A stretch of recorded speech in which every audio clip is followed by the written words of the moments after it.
J'aimerais vous parler du retour de Jésus qui va se faire dans la gloire. Il va venir chercher son épouse et ça va être aussi le jour d'Armageddon. Le jour de son avènement, le méchant va être détruit par son éclat. Mais il va y avoir seulement ceux qui sont méchants qui vont être détruits. La Bible parle d'une grande foule qui viennent de la grande tribulation, qui passent le jour d'Armageddon. Eux, ils ont lavé leur robe blanche dans le sang de l'agneau. Et ils entrent sur la nouvelle terre. On va lire ce que Jean a vu dans la Bible à propos du jour d'Armageddon. On va prendre notre Bible dans Apocalypse chapitre 19 à partir du verset 11. Jean, il a une vision. Il dit « Je vis le ciel ouvert, et voici est paru un cheval blanc. Celui qui le montait s'appelle fidèle et véritable.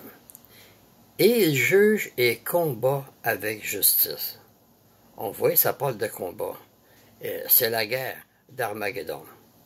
Ses yeux étaient comme une flamme de feu. Sur sa tête étaient plusieurs diadèmes. Il avait un nom écrit que personne ne connaît, si ce n'est lui-même. Et il était revêtu de vêtements teints de sang. Son nom est la parole de Dieu.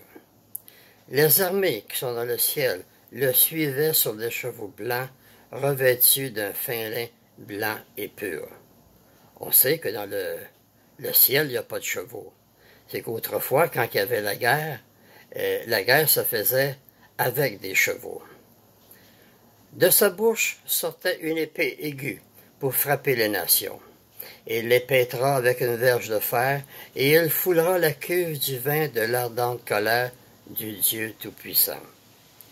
Il avait sur son vêtement et sur sa cuisse un nom écrit, Roi des rois et Seigneur des seigneurs. Le Roi des rois et le Seigneur des seigneurs, c'est Jésus. Après la guerre d'Armageddon, il va y avoir des tués d'un bout à l'autre de la terre. Et les cadavres ne seront pas enterrés. Il va y avoir un festin qu'on va lire ensemble à partir du verset 17.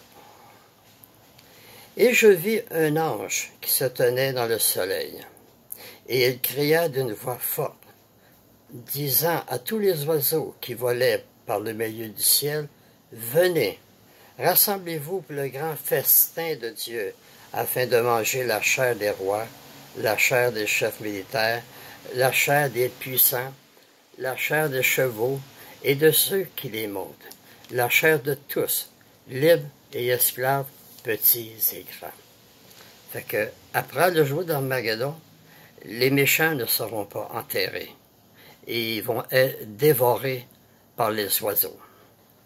Et on va lire dans la Bible, on va aller dans le livre de Pierre, 2 Pierre chapitre 3 et le verset 13. Mais nous attendons, selon sa promesse, de nouveaux cieux et une nouvelle terre où la justice habitera. Et c'est pourquoi, bien-aimés, en attendant ces choses, appliquez-vous à être trouvés par lui sans tache et irrépréhensible et dans la paix. Fait que le retour de Jésus approche et à son retour, par son avènement, par son éclat, les méchants vont être détruits. Mais il y a une grande foule de personnes, comme j'ai dit, qui viennent de la grande tribulation, qui ont lavé leur robe dans le sang de l'agneau. Eux, ils rentrent sur la nouvelle terre. Fait que, merci de m'avoir écouté et à la prochaine.